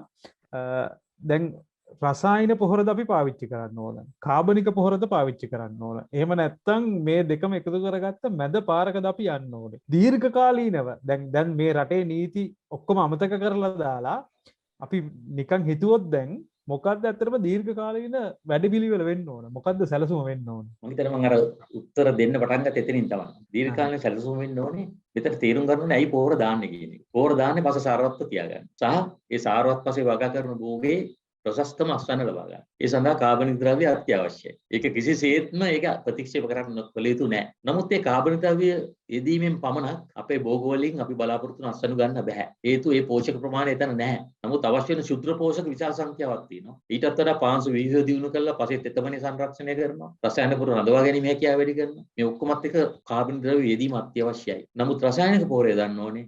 ඒ පස පරීක්ෂා කරලා භෝග වර්ගය අනුව භෝගය අනුව ඕකේ අවශ්‍යතාවය අනුව රසායනික පොඩි දෙදීම අත්‍යවශ්‍යයි. එතකොට මේ දෙකම සංකලනයක් තමයි. එතකොට වසවිස එකතු වීම කියන එක පාලනය කරන්න ඕනේ. කාබනික රසායනික කියලා නෑ. කාබනික හරි රසායනික හරි ඔය ඕනම එකකින් වස පොළොවට වැටුනොත් ඒ වස ඕක විසින් උරා ගන්නවා. කැඩ්මියම් ඊයම් ක්‍රෝමියම් ආසනික් තිබුණොත් කාබනික වල තිබුණත් රසායනික වල තිබුණත් භෝගේ අඳුරන්නේ ඒක කාබනිකද පොරෙන් ආවද අපි දාපු රසායනික පොරෙන් දාවේ කියලා භෝගයට අදාළ නැහැ. භෝගේ මේව උරාගන්නේ රසායනික විදිහට. භෝගේ උරාගන්නේ මේක රසායනික විදිහට. ඒ නිසා අපි පොළොවට වස දැම්මොත් ඒ වස ගස් වලට උරා ගන්නවා. උරා ගන්න ප්‍රමාණය භෝගාණුව වෙනස් අඩු වැඩි වෙනවා. ඒක වෙනම දෙයක්. එහෙනම් අපි කරන්න ඕනේ මොකද්ද? පොළොවට වස දාන එක අඩු කරන්න නම් අපි යොදන කාබනික පොරක්, අපි යොදන රසායනික පොරක් මේ දෙකේම ප්‍රමිතිය ආරක්ෂා කරගත යුතුයි. ඒ ප්‍රමිතිය ආරක්ෂා වෙන යාන්ත්‍රණයකට අපි ආ යුතුයි. ඒ සඳහා අවශ්‍ය රෙගුලාසි නීති ඒවා ක්‍රියාත්මක විය යුතුයි. සාතික කරන වැඩ පිළිවෙල ක්‍රියාත්මක වෙයි. ඒ තුළ විතරයි පොළොවට වසවිස එකදින නතර වෙන්නේ. මම අර කලින් කිව්වා අර අපේ වෛද්‍යවරයෙක් අපිත් එක්ක සම්මතනේ කතා කළේ වෛද්‍යවරයා කිව්ව හොඳ කතාවක් මට තාම මතකයි. එයා කියන මේ ආහාරයට වසවිස එකතු වෙන්නේ වශයෙන් විතරක් නෙමෙයි කියලා. ඒ කියන්නේ වගා කරන තැන ඉඳන් අස්වැන්න ගත්ත තැන ඉඳන් ප්‍රවාහණය කියලා ගෙදරට ගෙනල්ලා උයන තැනලා කෑම මේසෙට එනකම් මේක ඕනම තැනකදී වසවිස එකතු වෙන්න පුළුවන්. හැබැයි මේ ගොඩක් අය මේ පැත්ත කතා කරන්නේ නැහැ. මොකද මේ පැත්ත කතා කරොත් ඒක තව වෙන පැති වලට යන නිසා ඒගොල්ලෝ ගෙලින්ම අල්ලනවා අර අහිංසක ගොවියාගේ තැනින්. වගුගරුවත් එක්ක. මොකද කියන්නේ පැහැදිලිද? අපි ආහාර වලට කොයිතරම් දේවල් අමතර එකතු කරනවද? අපි බත්තිං ආන කැම්පින් ආන හදා ගන්න. අපි කොයිතරම් අපි මේ මොනවාද ටේක් අවේ වලින් කොයිතරම් දේවල් කනවද? දැන් පොල් තෙල් ගැන කතාවක් ආවා. ඇපොල්ටොක්සින්. රස නෙමෙයිද? ඒතර ඇපොල්ටොක්සින් පසෙන්ද ආවේ. ඇපොල්ටොක්සින් ආවේ අපි වගා කරන වෝගවලින්. කොහොමද ඇපොල්ටොක්සින් ආවේ? පිටින් ආවේ. ආනයනික පොල් තෙල්. දේශීය වුණත් කොප්පරා විබදාල වෙලුවෙන් පස්සේ ඒ දිලීර ආසාදිනත් එක්ක ඇපොල්ටොක්සින් හැදෙන්න පුළුවන්. ඉතින් මම කියන්නේ මේ වසවිස කියන එක හරි ලොකු කාරණයක් ඔයගලන්ට කතා කරන්න මම දැන් සංග්‍රහවට ඒක වෙනම විශේෂණයක් කියලා කතා නෙවෙයි වෙන්න පුළුවන් ගොඩක් තැති තියෙනවා. ඒ වෛද්‍යවරයා කිව්වා ඒක මේ ලඝු කරන්න බෑ. මේ පෝර ටිකෙන් කියලා පෝරෙන් වෙන්න පුළුවන් ප්‍රමාණය අවමයි කියන එක තමයි අපේ පාංශු විද්‍යාඥයෝ ඔප්පු කරලා තියෙන්නේ. ඉතින් මේක වැරදි පදනමක්. උසස් අරමුණක්. හැබැයි කියන්නේ උසස් අරමුණක්. ඒ කියන්නේ හරිත සංකල්පයට ගිහිල්ලා වසවිස තැන්ති ආහාර කියන්නේ ඊටම උසස් අරමුණක්. මේ මානව වර්ගයාම යන්න ඕන තැනක් නෙවෙයි. අපි මේ කාර්මිකකරණය වෙලා වෙන විද්‍යාවයි ඔක්කොමත් එක්ක ගිහිලා වාණිජකරණයත් එක්ක තරංගකාරීත්වයට ගිහිල්ලා අපි හදන ඒවායි මේ වසවිස එකතු වෙන එකෙන් අයින් වෙලා අපි අපේ ආහාර වේල සෞඛ්‍ය සම්පන්න කරලා එහෙම යන්න ඕනේ කියන එක ඊටම උසස් අරමුණක්. හැබැයි මේ අරන් තියෙන වැරදි ප්‍රවේශයක්. මේ වැරදි ප්‍රවේශයට හේතු වෙලා තියෙන මට හිතෙන්නේ සමහර කණ්ඩායම් වල තියෙන දේශපාලන සහ නිකුත් අරමුණු කියන එක තමයි මගේ පුද්ගලික විශ්වාසය. අපි ආයතනයක් විදිහට අපේ අදහස් අපි ඔක්කොම රජයට ප්‍රකාශ කරලා තියෙනවා. මේ පොහොර ප්‍රශ්නයත් එක්ක සුළු හා මධ්‍යම පරිමාණ ගොවියන් මේ ඉඩම් වලින් ඈත් වෙන ප්‍රවණතාවයක් තියෙනවා. ඉස්සරහටත් ඒක වෙන්න පුළුවන්. ඒතකොට මේක ඇතුලේ දැන් අපේ රටේ ඉඩම් විකුණන්න MCC ගිවිසුම් වගේ ගිවිසුම් හැදුනා. මේ දෙක අතර සම්බන්ධයක් තියෙනවද? මම ඒක ගැන ඇත්තටම හරියටම කියන්න දන්නේ නැහැ. ඇත්තටම එහෙම දෙයක් කුමන්ත්‍රණකාරී විදිහට එහෙම වැඩසටහනක් යට යනවද කියන්න මම දන්නේ නැහැ. නමුත් ඒක ස්වභාවිකව වෙන්න පුළුවන් දෙයක්. ඒ කියන්නේ දුප්පත් ගොවියෙක් තමන්ගේ වගාව කරගන්න බැරුව එයාට සමහර විට ඒ අසල තියෙන ව්‍යාපාරයක කුලී කම්කරුවෙක් වෙනව හැරෙන්න වෙන කරන්න දෙයක් නැති වෙන්න පුළුවන්. ඉතින් ඒ තුල සමහර විට මේ සුළු ගොවීන් කියන අය කුලී කම්කරුවන්ගේ තත්ත්වයට වෙනත් ව්‍යාපාර වලටපත් වෙලා ඒක විකුණලා දාන්න ඒවා වෙන්න පුළුවන්. නොවෙන්න පුළුවන් දේවල් නෙමෙයි. ඒ කියන්නේ තමන්ගේ ආදායම නැති වෙනකොට තමන්ට තවදුරටත් ජීවත් වෙන්න බැරි වෙනකොට කුචිකර්මී ස්වභාවික වෙන්න පුළුවන් දේ තමයි. ඒවෙන් ඈත් වීම. දැන් අපේ සාකච්ඡාවේ අවසානයට ඇවිල්ලා ඉන්නේ අපි. දැන් මම අවසානයේට මතු කරන්න උත්සාහ කරන්නේ දැන් ඔබතුමාගේ වෘත්තිය සහ ඔබතුමා වටේ ඉන්න අයගේ වෘත්තියත් එක්ක ඔබතුමාලා දැන් කෘෂිකර්මාන්තයේ කෘෂි ක්ෂේත්‍රයේ වැඩ කරන අය විදියට මේ දවස්වල ලොකු අභියෝගයක් ලොකු චෝදනාවක් තියෙනවා ලංකාවේ වෘත්තිකයෝ මේ කෘෂිකර්මාන්තයට සම්බන්ධ වෘත්තිකයෝ මේක දන්නේ නැද්ද? ඔවුන්ට මේක දැනුමක් නැද්ද? මේ ප්‍රසිද්ධ මාධ්‍ය වලින් පවා චෝදනා එල්ල වෙනවා මොවුන්ට දැනුම නැහැ. මොවුන් මේක කරන්න දන්නේ නැහැ. අනික් පැත්තෙන් අපි දකිනවා ප්‍රායෝගික තලයේ දැන් කෘෂිකර්ම අමාත්‍යාංශයෙන් හරි මේ ආයතන වලින් හරි දැනුම දෙනවට වඩා බහුජාතික සමාගම් වලින් අත්පත්‍රිකා ලීෆ්ලට් ඒ වගේ බෙදමින් දැනුම දෙනවා. එතකොට දැන් එක පැත්තකින් කෘෂිකර්මාන්තයේ දැනුම දෙන්නේ මේ බහුජාතික සමාගම්ද.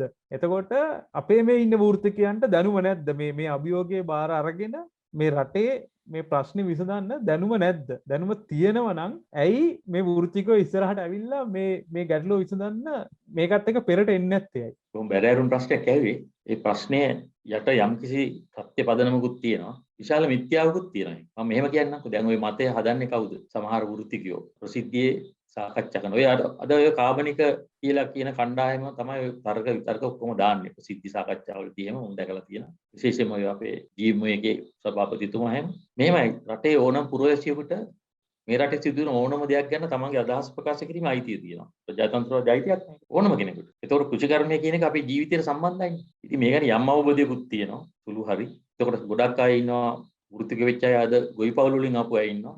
තමන් වගාවට ගියේ නැතත් දෙමව්පියෝ තමන්ගේ පරම්පරාවේ ගොවි පසුබිම් තියන අය රටේ විශාල මේක කෘෂිකර්ම රටක්නේ. ඒ නිසා විවිධ අදහස් ප්‍රකාශ කරනවා. හැබැයි මේ යම්කිසි ගැටලුවක් ගැන යම්කිසි විශේෂීත්වයක ගැටලුවක් විශ්නන්න යද්දී ඔබ විශ්වාස කරනවාද ඒ විශේෂීත්වයේ නිපුණත්වය නැති ඒක ගැන විශේෂඥ අවබෝධයක් නැති විශේෂතාවයක් ලබාගෙන නැති වෙනත් වෘත්තිකයන්ට මේ ප්‍රශ්න විසඳන්න පුළුවන් කියලා. දැන් ඔබ ඉංජිනේරුවෝ ඔබ හදන පාලමක යම්කිසි ගැටලුවක් ඇති වුණාම අපි කෘෂිකර්ම වෘත්තිකයෝ ටික ඇවිල්ලා ඔබට උපදෙස් දෙනවද ඔබ කොහොම නෙමෙයි හදන්නේ මෙහෙමද කියලා. අපිට බෑ අපි දන්නේ නැහැ. අපිට කියන්න පුළුවන් අපිත් ඉතින් අර කෘෂිකර්ම ඉංජිනේරු විද්‍යාව අදාළ තියෙන නිසා යම්කිසි ප්‍රමාණයක අවබෝධයක් තියෙනවා. නමුත් ඒ අවබෝධයෙන් අපිට ඔබට උපදෙස් දෙන්න බෑ. නමුත් ඔබ ඉංජිනේරුවරු හැටියට ඔබේ තාක්ෂණය ඉහළට මිගෙනගෙන අධ්‍යක්ෂින් සහිතව විශේෂඥතාවය ඇති ඇති. හැබැයි අපිට ඒක ගැන ප්‍රකාශ කරන්න පුළුවන්. අපි කියන ඔක ඔය ටෙන්ඩර් මගඩියක් වෙන්නේ නැති කියයි නැත්නම් ඔගේ මේවා ගසා ගාලා කියන ඔය ඒවා හැමෝම කියන්න පුළුවන්. නමුත් ඇත්ත ප්‍රශ්නේ මොකද්ද මෙතන වෙලා තියෙන තාක්ෂණික ඒකට මොකක්ද දෙන්න ඕන පිළියම කියලා ඔබතුමාලා දන්නේ. දැන් මේ රටේ තියෙන අවාසනාව තමයි මේ කෘෂිකර්ම ප්‍රශ්නවලදී කෘෂිකර්ම විද්වතුන් ඇරෙන්න අනිත් ඔක්කොම කතා කරනවා. ඒ හැමෝම උපදෙස් දෙනවා. ඉතින් ඇත්තටම ප්‍රතිපත්ති තීරකයන්ගේ වගකීම තමයි මේ අදාළ ප්‍රශ්න විසඳන්න ඒ අදාළ විශේෂඥයන්ගේ උපදෙස් සහ ඒව සම්බන්ධ කර ගැනීම. ඒ අය දායක කර ගැනීම. නමුත් මම මේ ප්‍රශ්නේදී මම දකින්නේ නැහැ ඒ විශේෂඥයින්ට සාධාරණ විදිහට අහුම්කම් දීලා අහුම්කම් දෙනවා කියලා හරි ඒවා අදහස් දායක කර ගන්නවා කියන එකක් මට නම් පේන්නේ නැහැ. ඒක පැත්තක්. හැබැයි ඒක මම කියන්නේ හැම කෙනෙකුටම තමන්ගේ අදහස් ප්‍රකාශ කිරීමේ අයිතියට ගරු කරමින් තමයි මම ඒක කියන්නේ. ඒක අයිතියට ගරු කරනවා හා සමානවම ගැටලු විසඳා ගැනීමේදී අදාළ වෘත්තීය නිපුණත්වයක් තියෙන විශේෂඥයින් අදාළ වෘත්තිකයින්ව අනිවාර්යෙන් සම්බන්ධ කරගත යුතුයි. නැත්නම් මේ ප්‍රශ්නේ තවත් අවුල් වෙනවා. අපි ඉතින් මේ කොවිඩ් වසංගතයේම අපි දැක්කනේ. කාලියම්ම විශ්වාස කළා පැණි බොන්න ගිහිල්ලා නේද? දුම් මුට්ටි උරලා නැත්නම් මොනවද වෙන මුට්ටි පිරිත් පැන් මුට්ටි ගිහින් ගංගා වලට දාලා ඒවා වෛරසය බය කරන්න බැරි වුණානේ. ඇයි ඒක එක කණ්ඩායමක අදහස්. නමුත් වෛරසයත් එක්ක ගනුදෙනු කරද්දී වෛරස් රෝග විශේෂඥයෝ සෞඛ්‍ය විශේෂඥයෝ තමයි ඒකට උපදෙස් දෙන්නේ. අපේ අවාසනාව අපේ සමහර සෞඛ්‍ය විශේෂඥයෝ අර මිත්‍යා මත පස්සේ කියූප එක. ඒ සෞඛ්‍ය විශේෂඥයෝම ඇවිල්ලා අපට කියනවා මේ ආහාර වශවිෂ වෙලා තියෙන කුෂිකර්ම ප්‍රශ්නේ නිසා වකුගඩුවයි ඔක්කොම ඒ නිසා මේක කරන්න ඕනේ කියලා ඒගොල්ලෝම ඇවිල්ලා අපට ආපහු කියනවා. මහා විහිළු සාගත අවාසනාවන්ත තත්ත්වයක් රටේ. හැබැයි ඔබ අහපු ප්‍රශ්නේ තුල තව පැත්තක් තියෙනවා. දැන් මේ ලෝකේ පුරාම කෘෂිකර්ම විතරක් නෙමෙයි. හැම දෙයක්ම වාණිජකරණයට ලක් වෙලානේ තියෙන්නේ. 70 දශකයේ අවසානයේ 80 දශකයේ මුලින් නම් අපේ තිබිච්ච අර ජාතික කෘෂිකාර්මික ආර්ථිකය කියන ඒ සංකල්පය වෙනුවට විවෘත වෙළඳ ආර්ථිකය, ලිබරල් ආර්ථිකය කියන එක ආවනේ. ඒකෝර මේක තුල ලාභය කියන සංකල්පයට ප්‍රමුඛත්වය ලැබුණා. ලාභය මතනේ හැම දෙයක්ම දුවන්න පටන් ගත්තා. ඉතින් මේ තත්ත්වය තුල ලෝකේ කෘෂිකර්මය කියන එකත් ව්‍යාපාරයක් වශයෙන් ඒ ලාභය මතම යැපෙන මහා විශාල ව්‍යාපාර වශයෙන් සංවර්ධනය වුණා. විශාල සමාගම් ඇති වුණා. ඒ තාක්ෂණය පවා දැන් සමහර තාක්ෂණයේ තියෙන උදාහරණයකට හයිබ්‍රිඩ් ටෙක්නොලොජි කියන එක බලන්න. හයිබ්‍රිඩ් තාක්ෂණයෙන් හයිබ්‍රිඩ් බීජ හදන්න නම් සාමාන්‍ය ගොවියෙකුට අමාරුයි නේද? ඒ කියන්නේ ඒ හයිබ්‍රිඩ් බීජ හදන්න නම් ඒ බීජ හදන දෙමාපිය පරම්පරාව වෙන වෙනම නඩත්තු කරන්න ඕන. මව් පරම්පරාවයි පිය පරම්පරාවයි ඒ කියන්නේ පරාග ගන්න ශාක ප්‍රභේදයයි බීජ හට ගන්න ශාක ප්‍රභේදයයි ඒ දෙක වෙන වෙනම නඩත්තු කරන්න ඕන. ඒතර ඒක මහා පරිමාණයෙන් බීජ නිෂ්පාදනය කරන්න පුළුවන්. ඒ විදිහේ හයිබ්‍රිඩ් සිස් හදන්න පුළුවන් සමාගම් වලට පමණයි. දැන් කෘෂිකර්ම දෙපාර්තමේන්තුවත් යම් ප්‍රමාණයකට ඒක පටන් ගත්තා. දෙපාර්තමේන්තුවේ මැදිහත් වීමෙන් ඔය මිරිස් හයිබ්‍රිඩ් හදන්න පටන් ගත්තා. වඩිරුඟු හයිබ්‍රිඩ් හදන්න පටන් ගත්තා. ඒවා තියෙනවා. දැන් අපේ රටට විදේශ වලින් මේ හයිබ්‍රිඩ් වර්ග එනවා. ඒතර මේ හයිබ්‍රිඩ් වර්ග එනකොට ඒක අනිවාර්යෙන් වෙන දේ තමයි ඒක කොහොමද කරන්නේ කියන එක පිළිබඳ. ඒක කොහොමද ඒකට කොච්චර පොරොය දාන්න ඕනද? ඒක කොහොමද ඒකට ඒ කියන්නේ ඒකේ නඩත්තු කටයුතු කරන් කියලා ඒකෙන් ඒ අස්වැන්න ගන්න කොහොමද කියන එකේ සමාගම් කියනවා. නිසා ඔබ කියපු ප්‍රශ්නේ එක කොටසක් ඇත්ත. ඒ කියන්නේ තාක්ෂණය දෙන සමාගම විසින්ම ඒ යම්කිසි උපදේශ තත්ත්වයකුත් දෙනවා. ඒක ස්වභාවිකයි. මොකද ඒගොල්ලෝ නේද ඒක කොහොමද හරියටම කරන්නේ කියලා. එහෙම දේවල් තියෙනවා. නමුත් අනිත් පැත්තෙන් රටක R&D research and development පරිශන සහ සංවර්ධන කටයුතු කියන එක ඕනම විශේෂත්වයක කුචිකර්ම විතරන්නේ ඔබගේ ඉංජිනේරු ශාස්ත්‍රයක ඒක අන්තිම වැදගත්. ඒව ශක්තිමත් වෙනවා. ඒව ශක්තිමත් වුණොත් තමයි අපිට තියෙන ගැටලු විසඳගෙන අනාගත වෙනුවෙන් අලුත් දේවල්, නව්‍ය දේවල්, අලුත් උත්පාදනයක් කරන්න පුළුවන් වෙන. අලුත් දේවල් සොයා ගන්න පුළුවන්. ඉතින් ඒවට වැඩිපුර මුදල් යොදවමින් ඒවට ආයෝජනය ඒවා ඇත්තම දීර්ඝ කාලීන ප්‍රතිඵල ලැබෙන ආයෝජන. ඉතින් කුෂිකර්ම ශාස්ත්‍රයේ මම දකින්නේ ඒ වගේ ලොකුවට අපි මේ පැත්තට ලොකු ආයෝජනයක් කරලා ඒ විදිහට අපි කතා කරාට මේක කුෂිකර්ම රටක් කියලා එහෙම වෙලා තියෙනවා දකින්න අමාරුයි. ඒ වෙනකොට වෙලා තියෙන එක අනිත් පැත්ත. ඒ කියන්නේ අපිට මේ තාක්ෂණයේ අලුත් දේවල් දැන් ගොඩාක් තියෙනවා දෙපාර්තමේන්තුවේ පරිශනායතනෙ හොයාගත්තු තාක්ෂණය ගොඩක් තියෙනවා. නමුත් ඒවා ශාස්ත්‍රයේ ගොවියා ළඟට හරියටම ගිහිල්ලා ගොවියා පොළොම පෙළඹිලා නැහැ. ගොවියා පොළොම ගන්න බැරි වෙලා තියෙනවා. දැන් ඒකට හේතු වෙලා තියෙන්නේ දෙපාර්තමේන්තුවේ වරදිවත් කුෂිකර්ම විද්‍යුතුන්ගේ වරදවත් නෙමෙයි. ඒ අය මුළු ජීවිත කාලෙම නිශ්ශබ්දව නිහඬ සේවය කරලා මිය පරලෝකීව ඕන තරම් කුසි විශේෂඥයෝ ඉන්නවා.